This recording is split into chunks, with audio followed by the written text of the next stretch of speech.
നമസ്കാരം. ഓപ്പറേഷൻ സിന്ധൂർ ഇന്ത്യയും പാകിസ്ഥാനും തമ്മിൽ വിഭജിക്കപ്പെട്ടതിന് ശേഷമുള്ള ഒരു ചരിത്ര മുഹൂർത്തമാകാൻ പോവുകയാണ്. ഒരു സൈനിക നടപടിയോ യുദ്ധമോ ഒന്നുമില്ലാതെ തന്നെ പാക് അധീന കാശ്മീർ POK അഥവാ പാകിസ്ഥാൻ ഓക്കുപ്പൈഡ് കാശ്മീർ ഇന്ത്യയുടെ കയ്യിലേക്ക് വന്നു ചേരാനുള്ള എല്ലാ വഴികളും തുറന്നു വരികയാണ്. കാരണം ഓപ്പറേഷൻ സിന്ധൂറിലൂടെ പാകിസ്ഥാൻ പട്ടാളത്തിനും അതേപോലെ തന്നെ പാകിസ്ഥാൻ സർക്കാരിനും പാകിസ്ഥാൻ ജനതയ്ക്കും വ്യക്തമായ ചില ധാരണകൾ വന്നിട്ടുണ്ട്. ഒന്ന്, ഇന്ത്യൻ ആർമിയെ അല്ലെങ്കിൽ ഇന്ത്യൻ സേനയെ, അത് ആർമി ആയിക്കോട്ടെ, കരസേന ആയിക്കോട്ടെ, നാവികസേന ആയിക്കോട്ടെ, ഇപ്പോൾ എല്ലാം സംയുക്തമായിട്ടാണ് പ്രവർത്തിക്കുന്നത്. ഈ സേനയെ പാകിസ്ഥാന് നേരിടാൻ കഴിയില്ല. എത്ര തന്നെ ചൈനയുടെയും തുർക്കിയുടെയും ഒക്കെ സഹായമുണ്ടെങ്കിലും നേരിടുക അസാധ്യമാണ്. കാരണം അതാണ് 9 സ്ഥലങ്ങളിൽ ഇന്ത്യ വളരെ നിശ്ചയിക്കപ്പെട്ട സ്ഥലങ്ങളിൽ നമ്മുടെ ഇന്ത്യൻ സേനയുടെ ഭാഷ ഉപയോഗിച്ച് പറയുകയാണെങ്കിൽ ക്ലിനിക്കൽ പ്രിസിഷനിലോടുകൂടി ആക്രമിക്കാൻ സാധിച്ചു. ഒരെണ്ണം പോലും ഒഴിവാക്കാൻ അവർക്ക് കഴിഞ്ഞില്ല. കഴിഞ്ഞ 2 ആഴ്ചയായി നിതാന്ത ജാഗ്രതയിലാണ് പാകിസ്ഥാൻ. എല്ലാ രാത്രികളിലും അവർ പ്രതീക്ഷിക്കുന്നുണ്ട് ഏതെങ്കിലും രീതിയിലുള്ള ഇന്ത്യയുടെ ഭാഗത്തു നിന്നുള്ള അടിയുണ്ടാകും.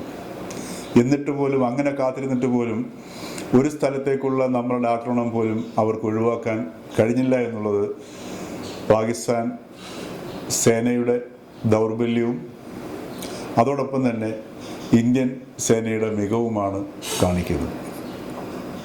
അതുകൊണ്ട് തന്നെ ഒരു യുദ്ധത്തിന് പാകിസ്ഥാൻ തയ്യാറാകില്ല എന്നുള്ളത്, അല്ലെങ്കിൽ ഒരു തിരിച്ചടിക്ക്, ശക്തമായ ഒരു തിരിച്ചടിക്ക് പാകിസ്ഥാൻ തയ്യാറാകില്ല എന്നുള്ളത് ഒരു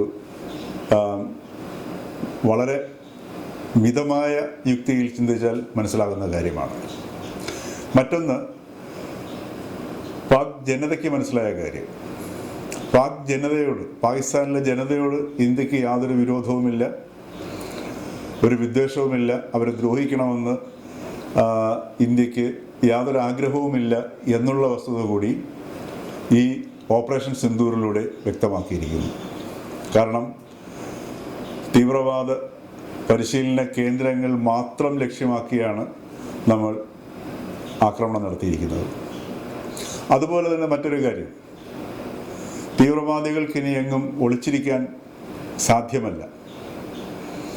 നാളിതുവരെ പാകിസ്ഥാൻ തുടർന്ന് വന്നതുപോലെ തീവ്രവാദികൾക്ക് പരിശീലനം നൽകി അവരെ കടത്തിവിടുക എന്നുള്ളതും സാധ്യമല്ല എന്നുള്ളതും വ്യക്തമായിരിക്കുന്നു.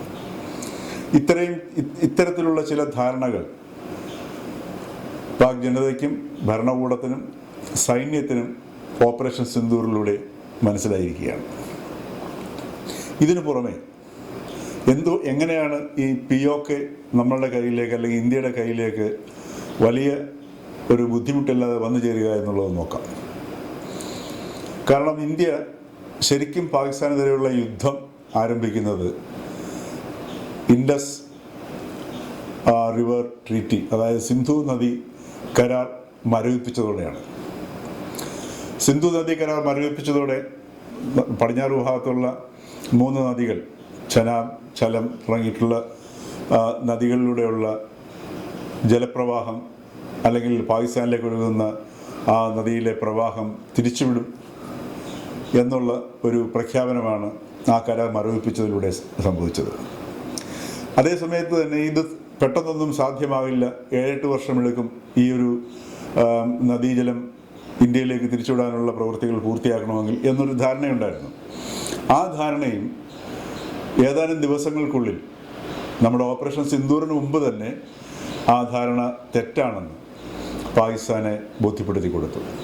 ചനാബിലൂടെ വെള്ളം തുറന്നു വിട്ട് പെരുവെള്ളം അവിടെ സൃഷ്ടിക്കുകയും അതോടൊപ്പം തന്നെ 2 ദിവസം കഴിഞ്ഞപ്പോൾ ചനാബിലേക്കുള്ള വെള്ളം, ചനാബ് നദിയിലുള്ള ഒഴുക്ക് തടഞ്ഞുകൊണ്ട് ചനാബ് നദിയെ വരണ്ട അവസ്ഥയിലേക്ക് മാറ്റിയും കാണിച്ചു കൊടുത്തു. മാത്രവുമല്ല, ഇത് ഖരീഫ് സീസണിലെ വിളയിറക്കേണ്ട സമയമാണ്. ഈ 2 മാസം മെയ് ജൂൺ മാസങ്ങളിലാണ് അവർക്ക് ഏറ്റവും കൂടുതൽ വെള്ളം ആവശ്യമുള്ളത്. ഈ ചെനാബ് നദിയിലെ വെള്ളമുണ്ടെങ്കിൽ തന്നെ 11% വെള്ളത്തിൻ്റെ കുറവ് പാകിസ്ഥാനിൽ ഉണ്ടാകുമെന്നാണ് പറയപ്പെടുന്നത്. അപ്പോൾ ഈ ചെനാബിലൂടെയുള്ള നദീജലം കൂടെ ഇല്ല എങ്കിൽ ജനത അനുഭവിക്കുന്ന, അല്ലെങ്കിൽ അവിടുത്തെ കാർഷിക മേഖല അനുഭവിക്കാൻ പോകുന്ന തകർച്ച ഊഹിക്കാവുന്നതാണ്. പാകിസ്ഥാൻ്റെ 90% ജലത്തിൻ്റെ ആവശ്യവും ഈ ചെനാബ് നദിയിലൂടെ അല്ലെങ്കിൽ സിന്ധു നദിയിലൂടെ എത്തുന്ന വെള്ളമാണ് നിർവഹിച്ചുകൊണ്ടിരുന്നത്. ഇതിലൂടെ അവിടുത്തെ ജനജീവിതം വളരെയധികം ഞെരുങ്ങാൻ പോവുകയാണ്. ഈ രീതിയിൽ ഒരു ഭാഗത്ത് ജനങ്ങൾ അവിടെ സാമ്പത്തികമായിട്ട് ഈ മുന്നോട്ട് പോകാൻ 4 ദിവസത്തേക്ക് മാത്രം ഇറക്കുമതിക്കുള്ള വിദേശ നാണയ ശേഖരമാണ് പാകിസ്ഥാൻ്റെ പക്കലുള്ളത്. അങ്ങനെയുള്ള ഈ ഒരു പാകിസ്ഥാൻ മുമ്പോട്ട് പോകാൻ കിടന്ന് പാടുപെടുന്നു. അതുപോലെ തന്നെ പാകിസ്ഥാൻ തെഹ്രീക്ക് ഇൻസാഫ് പാർട്ടി, ഇമ്രാൻഖാൻ്റെ പാർട്ടി, ആ ഇമ്രാൻഖാൻ്റെ അനുയായികൾ ഏതാണ്ട് 1.5 മാസം മുമ്പ് പാകിസ്ഥാനെ ഏകദേശം ആഭ്യന്തര കലാപത്തിൻ്റെ വക്കിലേക്ക് എത്തിച്ചതാണ്. അപ്പോൾ ഇത്തരത്തിൽ, അതേപോലെ തന്നെ ബലൂചിസ്ഥാനിലെ വിഘടനവാദ പ്രശ്നം, ഖൈബർ പഖ്തൂൻഖ്വയിലെ വിഘടനവാദ പ്രശ്നം, ഇത്തരമുള്ള ആഭ്യന്തര പ്രശ്നങ്ങൾ കൊണ്ടും പാകിസ്ഥാൻ നട്ടം തിരിയുന്ന ഒരു സാഹചര്യമാണ്. ഈ സാഹചര്യത്തിലാണ് പാകിസ്ഥാനിലെ സാധാരണ ജനങ്ങൾ കൃഷി ഇറക്കാൻ വയ്യാതെ അവരുടെ ജീവിതവും വഴിമുട്ടാൻ പോകുന്നതും അതിൻ്റെ സാമ്പത്തിക വ്യവസ്ഥ തകർന്നടിയുന്നത്. ഇത് പാകിസ്ഥാനെ ഒരു ആഭ്യന്തര കലാപത്തിലേക്ക് നയിക്കും എന്നുള്ളൊരു സംശയമില്ല. പാകിസ്ഥാന് വേണമെങ്കിൽ ആയുധങ്ങളോ മറ്റ് എന്ത് സംവിധാനങ്ങളോ വേണമെങ്കിൽ ചൈനയോ തുർക്കിയോ മറ്റ് രാജ്യങ്ങളോ ഒക്കെ ലഭ്യമാക്കാൻ കഴിയും. എന്നാൽ വെള്ളത്തിൻ്റെ കാര്യം അതുപോലെയല്ല. പാകിസ്ഥാന് സിന്ധു നദിയിൽ നിന്നുള്ള വെള്ളമില്ലാതെ ഒരടി മുന്നോട്ട് പോകാൻ പറ്റില്ല. അത്ര ഒരു സാഹചര്യത്തിൽ പാകിസ്ഥാൻ സിന്ധു നദിയിലെ ജലം കിട്ടാൻ വേണ്ടി ഇന്ത്യയുമായി എന്ത് വിട്ടുവീഴ്ചയ്ക്കും തയ്യാറാകും. ഭാവിയിൽ ഭീകരപ്രവർത്തനം ജമ്മു കാശ്മീരിലേക്ക് ഉണ്ടാവില്ല എന്നുള്ള ഉറപ്പും, അതോടൊപ്പം തന്നെ ഇന്ത്യ മുമ്പോട്ട് വയ്ക്കുന്ന ഉപാധിയായിട്ടുള്ള പാക് അധീന കാശ്മീർ ഇന്ത്യക്ക് വിട്ടു നൽകുക എന്നുള്ള ഉപാധിയും പാകിസ്ഥാന് അംഗീകരിക്കാതെ നിവൃത്തിയില്ലാത്തൊരു സാഹചര്യത്തിലേക്ക് വരും. കാരണം അല്ലെങ്കിൽ പാകിസ്ഥാന് നിലനിൽപ്പ് പോലും അപകടത്തിലാവും. ആ നിലനിൽപ്പ് അപകടത്തിലാവുന്ന ആ ഘട്ടത്തിൽ ഈ ഒരു ഉപാധി POK ഇന്ത്യക്ക് വിട്ടു നൽകുക എന്നല്ലാതെ മറ്റൊന്നും തന്നെ പാകിസ്ഥാൻ്റെ മുമ്പിൽ ഉയരുന്നില്ല.